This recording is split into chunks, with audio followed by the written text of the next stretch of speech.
I just realized that the entire intro did not record, so hi. I hope you enjoy the episode. Okay, I actually just realized that the entire intro did not record on my camera, so there will be no intro on there. But anyways, so food noise is, in my opinion, one of the hardest things that I've dealt with because it's this mental state where it's just food. The ideas of food, the consumption of food, the lack of food, just thinking about food constantly. And it's thinking about what you'll eat, even if you just got done eating, or even thoughts about food you've already eaten and the negative emotions that come along with that. When I was in the peak of my struggles with food noise, this is also the peak of my binge eating, I would say. But I was consumed by food. I would be reading articles about food. I would watch all the mukbangs. I would watch all the food reviews, all of the calorie challenges. And food just consumed my brain 24/7 because I think that a lot of people will say that you only have food noise if you're restricting, but that's just not true. For a lot of people, and this is what I had to come to terms with, food was something that was safe to me. Therefore, thinking about food was like thinking about safety. And eating, when I was eating, that's when I felt safe. And so my idolization of food was that when I was eating, I was safe. So therefore, my food noise was just me romanticizing the idea of safety or peace. And so I had to find ways to feel safe apart from food. I had to find things that made me feel calm and made me feel at peace that didn't have to do with food. And so in order to start combating this, essentially, I took a look at my meals. So first, I wanted to know if what I was eating would actually satiate me. So of course, if you eat, say, you don't really eat a lot for a meal, it's kind of like a given that you're going to be thinking about food after that because you're not actually satisfied. And I've also talked a lot about the way that I approach food now because you guys know I don't track. It's just not something I want to do. And basically, first I realized, especially coming from a past with binge eating, I know that if I make myself overly full, it's going to trigger me to binge eat. I just will every single time. The best thing for me was to eat until I was satisfied, knowing that I could go back if I wanted. Okay, so that was something that was huge for me, is that the food is always going to be there, so I do not need to be afraid. And I think that a big part of that comes from dealing with the past of restrictive eating, where food was your eating window was the only time you had to eat, and you weren't going to eat for a long time after that. And so coming from that and realizing I can actually eat whenever I want. I'm not bound to this one meal time. And what a privilege it is to even be able to say that I can go back, I can eat again if I'm hungry. So that was huge, but actually building meals that I knew would be satiating. So now when I eat, I make sure that the meal has every macronutrient, okay? And also, I don't really snack because snacking leads me to binge eating. I don't know why, but it does, and I'm a self-aware queen if I'm nothing else. So for my meals, I would say that I would always make sure there is a protein, carb, and a fat, okay? So probably more protein. I make sure there's protein in it because I do know that keeps you satiated, but also healthy fats. I have healthy fats with every single meal, bro. I will have a fat with every meal. I would have a fat with every meal before I had a carb with every meal. And I know it's probably controversial because people are high carb, low fat. No, not me. I make sure there is a fat because fat is the only thing that actually keeps me satiated, when it's combined with protein, okay? So I, at the beginning of this, was eating a full avocado every day, which that might not be the healthiest thing, but it was working for me. But now it'll be a protein, a fat, and a carb. So say I love chicken with peanut butter, bro. I love chicken with peanut butter. But, so chicken, peanut butter, sweet potato, okay? Also add some fiber in there, so some veggies or some fruit, because protein, fat, and fiber is what keeps you satiated, okay? I would do, fluffy yogurt. Fluffy yogurt is honestly such a cheat code, bro, because if you add some peanut butter on that and then some fruit, bro, it's protein, carbs, and fat. I'll do beef. Beef is already a protein and a fat. And some veggies. It's just finding things that work for you, okay? And once you do that, Oh, even the cottage cheese bowls, bro. Yesterday I met one of you guys at the gym and we were talking. She was like, girl, you put me on the cottage cheese bowls. I was like, I told you, it's phenomenal. Also, I feel like if you're watching this on YouTube, the angle this is being filmed at is so funny. But anyways, if I'm truly hungry, I will make a meal or a snack and sit down with that, okay? Because when I'm dealing with food noise, all of a sudden it's like you don't crave one specific thing, you're craving everything under the sun, okay? And you become a bottomless pit. At least that's how I am. You don't have to be like me. Maybe you're better than me, okay? But if I stand in the kitchen and I start eating, it's not stopping, okay? It's balls to the wall, okay? And I will eat everything in the sight. And like, there's no shame with that. I'm not saying that I'm a bad person for that. That's just how it is, okay? So I don't allow myself to stand in the kitchen and eat because it does lead to overeating and binge eating for me, okay?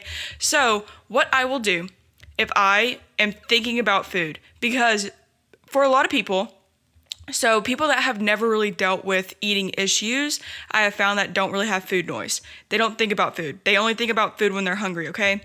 And if you're someone who has struggled with restrictive eating for a long period of time, usually, okay, your body stops sending you hunger signals, okay, because it has found that that just doesn't work. It was sending you hunger signals in the past and you ignored them. So now your brain will literally think about food to make you eat, okay? So think about this. Think about the fact that if you are somebody who grew up having to hold like your bladder a lot, like say in school, which I had to, and then actually in school, I have like a really small bladder, you guys, and I had to hold it so much, so often for so long that when I was in 7th grade, I just started accidentally peeing myself because my body just stopped telling me that I had to pee. Legit, because I ignored it for so long. So it would be like it hit me, and if I wasn't in the bathroom within 1 minute, I would pee myself. Like, and that I think is such a great comparison because we're not emotional about our bladder movements, like because it's not something that like we're emotional about, you know? And so whenever I think about that and I think about like the context of now or when I was struggling with like food noise and all that, I ignored my body's cues, therefore it's going to send me cues in other ways. And so whenever you stop being mad or like guilting yourself or shaming yourself for having these thoughts about food, you're not a bad person for that. Maybe you just need to actually ask yourself, why am I having these thoughts, okay? So at the beginning of me trying to fix my food noise, I decided every time I thought about food, I was going to make a meal, an actual meal. And I did. And it actually kind of worked because it made me eat more often, okay? And once I started continuously just giving my body food when I was thinking about it, instead of like low-key edging my brain with food, which you're gonna think that sounds crazy, but low-key it is, okay? If you're sitting there watching videos about food, like what, I'm gonna be so for real, it's odd. You're edging your brain, like you're literally edging your brain. And I don't know if you guys know what that means, but I know what that means. And I feel like if you know what edging means, you will agree, okay?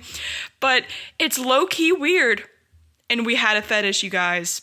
That's not normal, okay? It's not normal to think about food that romantically. Like, why are we romanticizing food? It's not that important. It's just food. Like, if anything, like, I love peanut butter, but I have never sat there, like, since no longer having food noise, I've never sat there and just been like watching videos of peanut butter. Like, I don't know. Actually, watching other people consume peanut butter, I'm like, low-key, I get icked out. I'm like, bro, you kind of nasty. Anyways, but eat a meal. Every time you have food noise, eat an actual meal, because over time, your brain just does not romanticize or idolize food the same. And it just becomes so much less important, because even now, like I just got done eating, and usually like the first 5 minutes after I'm done eating is whenever the food noise is the worst. It's like, oh, I could eat more. But it's like, did I only want to eat more because it tasted good and because I like the way that my brain feels when I'm eating, or am I actually hungry? And so what I do is I just walk away. I put the dishes in the sink, I walk away, okay? And then within 10 minutes, I forgot that I wanted to go back and eat more. And it wasn't because I was hungry, but it's just because I like the feeling of eating. I like the feeling of giving my body dopamine in a way that it's like, you have to realize that when you're eating, you are literally giving your body dopamine. And sometimes, okay, even like people will say, after you're done eating, scroll on social media. That doesn't always work because it's not confirmed dopamine every time. When you're eating and there's a food you know that you like, you are for sure going to get dopamine. It's just controlled happiness. So of course, you're gonna sit there and want to eat because you know that you're gonna feel good when you're doing it. Okay? And so kind of leading off of that, how can you fuel your body in a way that allows you to not have food noise or allows you to have a healthier approach to food in your body? So honestly, the biggest thing for me was I started including food. I know that a lot of people are like, avoid this, this, and this. I don't avoid any food. I eat pretty much everything. I just am more mindful of what I eat now by adding nutrients to what I'm eating instead of thinking about what I can take away. Because like the past month, I have eaten out more than I have probably the whole year just because I don't eat out by myself. Like I only eat out with other people. And so by doing that, like I've been able to really be like, okay, yeah, like this is good, this is not good, I don't like this, I do like this, but also like realizing what keeps me satisfied and what doesn't, okay? So a big question I get is, how often do I have cheat meals? I don't have cheat meals. That isn't something that like is categorized in my brain because I don't think about food that way. I don't think about food as good or bad, therefore you can't cheat on it. If I was like a bodybuilder or something, of course that would be different, but I'm not a bodybuilder and I probably never will be. And if I am, then kudos to me because that takes serious dedication.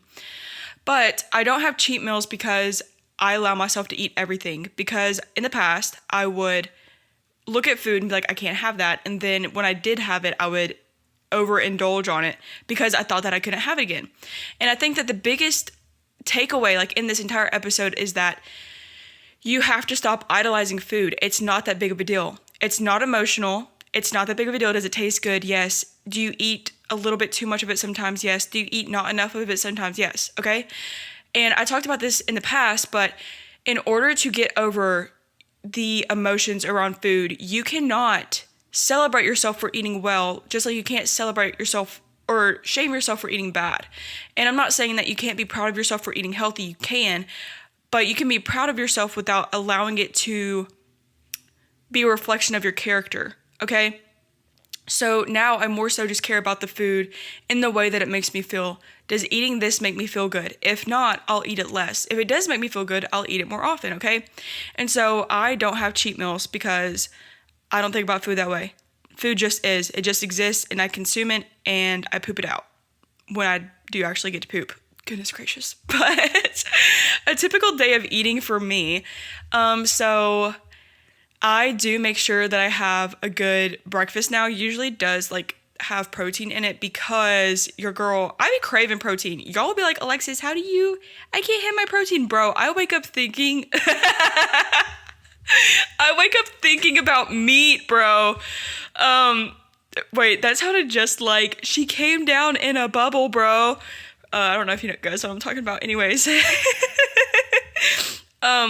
I do though. I wake up craving meat. Okay. My favorite recently has been eggs. Scrambled eggs with cheese. I love cheesy eggs. I know that makes me a child. I don't care.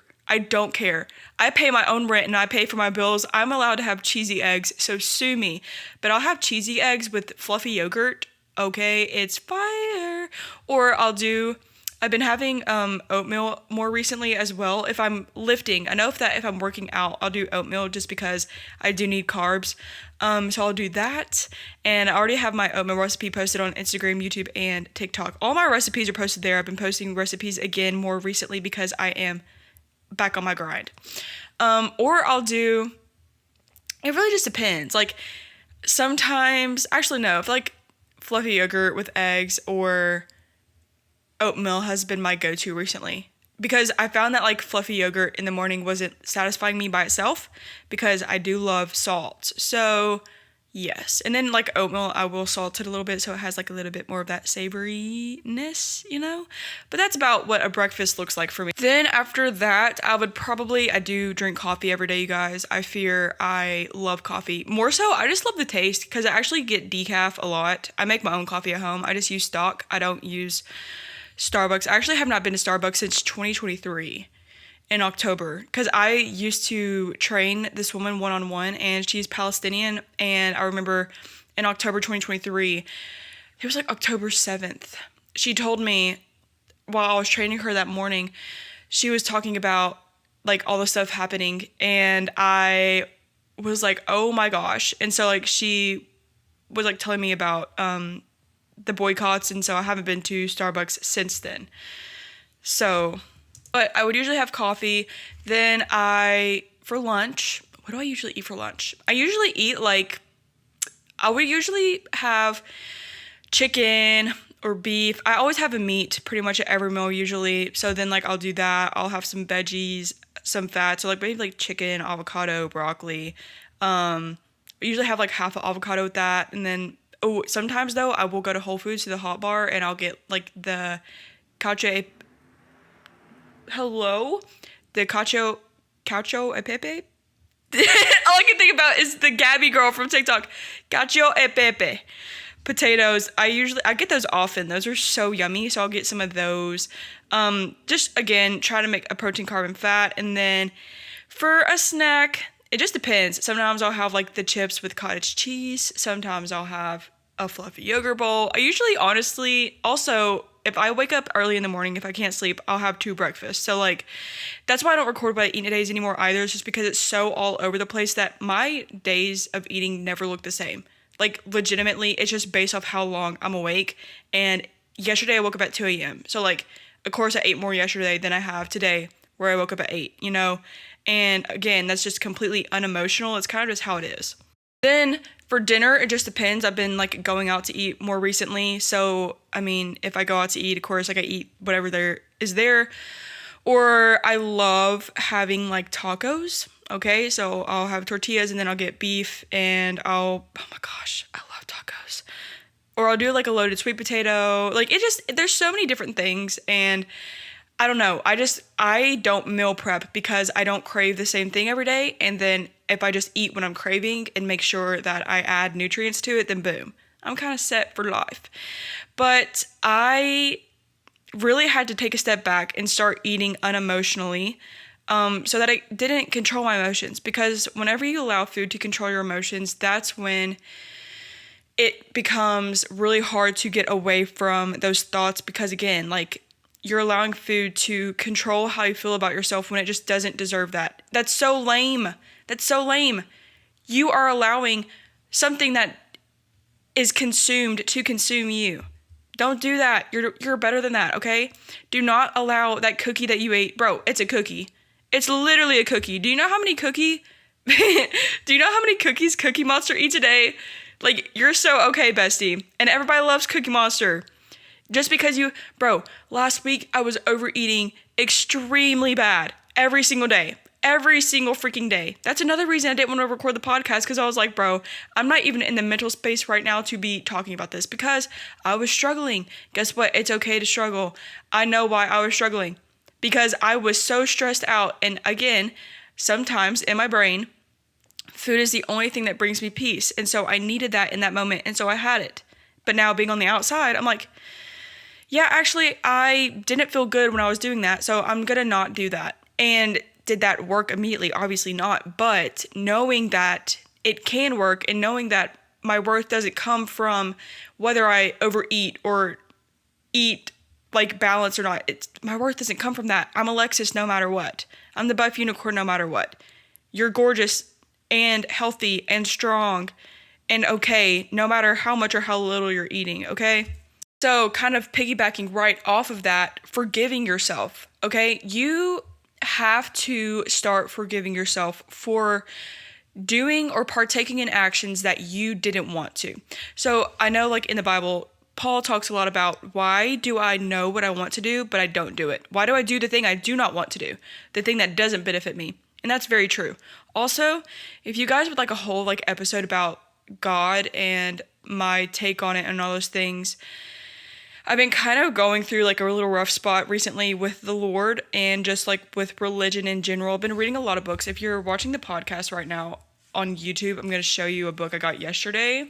It's called Why There Is No God. I'm not reading it to, become an atheist. You guys know I used to be an atheist, but I like to be able to defend what I believe in. And also I don't like just believing in something because it's easy. And so I love to challenge my thoughts. And so like, that's been something that I've been doing recently. That's another reason I was overeating, because I was like, oh my gosh, I don't even freaking know if God's real. Which, like, that's, like, a pretty pivotal thing, But, also, I think I broke my finger yesterday at the gym, and it's hurting. Anyways, I'm so sorry. If you're watching this on YouTube, I feel like you're like, girl, you look like you're on crack. Maybe I am. I slept last night, you guys. That's why I feel like this right now. I feel amazing. But you cannot allow your worth or your value to come from what you consume, okay? So is what you consume a reflection of how you feel about yourself? Yes. But is it a reflection of who you are? No. Okay? Just because how you feel about yourself is not always a reflection of who you actually are, okay? So the food choices that you make don't make you a bad person, okay? If you have a friend and they've been, struggling with food, you're not going to look at them and be like, you are disgusting. Like, you are nasty. Like, bro, if you were my friend and you said that to my face, I would not be friends with you anymore, because number one, I know that's not the truth.